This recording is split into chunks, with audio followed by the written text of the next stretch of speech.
All right, hey, good afternoon, everybody. Hey, today's video is going to be titled, And God Said, Let There Be a Firmament. And I'm talking about Genesis chapter 1, verses 6 to 8 is what we're going to cover today. And I think I'm just going to go through here and at least get to the sun and the stars and all that stuff. I may go into all 6 days, but I don't know, just for sake of time. And then if I have something else come up that I want to do a video on, then I may just throw that in there in between them. But anyway, let's jump right in. I'm going to read verses 6 to 8 to you. Genesis chapter 1. And God said, Let there be a firmament in the midst of the waters, and let it divide the waters from the waters. And God made the firmament and divided the waters which were under the firmament from the waters which were above the firmament. And it was so. And God called the firmament heaven. And the evening and the morning were the second day. Okay, so the second day of creation, God created the firmament, right? Okay, so what is this firmament? Well, it appears in our King James Bible 17 times. I saw that on Blue Letter Bible today when I was finishing. Actually, it wasn't today; it was yesterday when I was studying this out or finishing the study on this. And you know, if you go in there and type it in a Blue Letter Bible, you're going to find it 17 times, and 9 of those 17 times is found right here in the first chapter of the first book of the Bible. So. So after God made the firmament in Genesis on the second day, those waters under the firmament are still covering the earth, are they not? You have to understand what the firmament is, right? So in Psalm 19:1, David says, And the firmament sheweth his handiwork.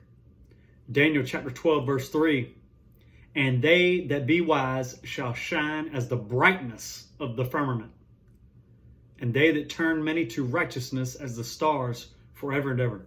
All right, now let's flip over to Ezekiel chapter 1, which I think is the only place in the Bible that explains the firmament in detail, you know, in order for you to gain context. But then there's something that Job says and John says over in Revelation that line up with exactly what Ezekiel says. Okay, so I'm going to go ahead and read Ezekiel chapter 1, verse 22 to 25. And the likeness of the firmament upon the heads of the living creature was as the color of terrible crystal stretched forth over their heads above. And under the firmament were their wings straight, and one toward the other. Everyone had two, which covered on this side, and everyone had two, which covered on that side, their bodies. And when they went, I heard the noise of their wings, like the noise of great waters, as the voice of the Almighty, the voice of speech, as the noise of an host. When they stood and let down their wings, and there was a voice from the firmament that was over their heads when they stood and had let down their wings. Okay, so let's see if John explains this in the same fashion that Ezekiel does.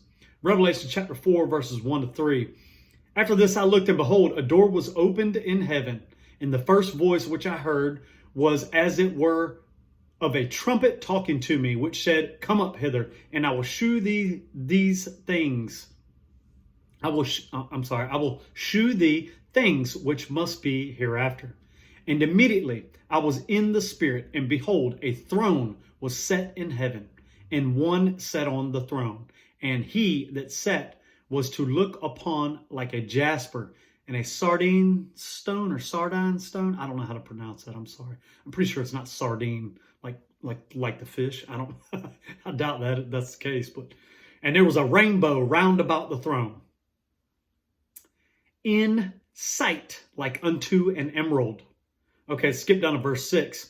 And before the throne there was a sea of glass like unto crystal. And in the midst of the throne and round about the throne were 4 beasts full of eyes before and behind. Okay, so what does Job say about it? Let's roll on over to Job chapter 37, verse 18 real quick. And I'm gonna read that to you. Flip over here in my Bible. Job chapter 37, verse 18. Hast thou with him spread out the sky, which is strong and as molten looking glass? Okay, so you see that there, which is strong as molten looking glass. Well, what is molten? Well, it's just melted metal. So that means it's very strong, right? So as we see in Job right here, there's got to be a boundary to this, right? There's no doubt about it. So, but science will tell you that space is infinite, or that They've been brainwashed us with all this nonsense. Hey, I stand on the word of God, right? I stand on this word right here. Okay, so as we see, Job, which was written by Moses around the time of Abraham in 1500 BC, before the law, and Ezekiel, that was written around 595 BC, and lastly, you have John writing Revelation around AD 95.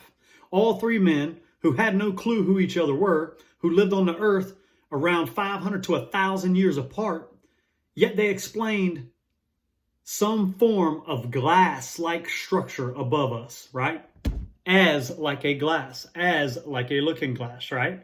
So we know that there's got to be a boundary, and as I explained the video before, there's got to be a boundary to this, no doubt about it. Okay, so hopefully you guys got some clarity on what a firmament is, and man, grace and peace to you guys.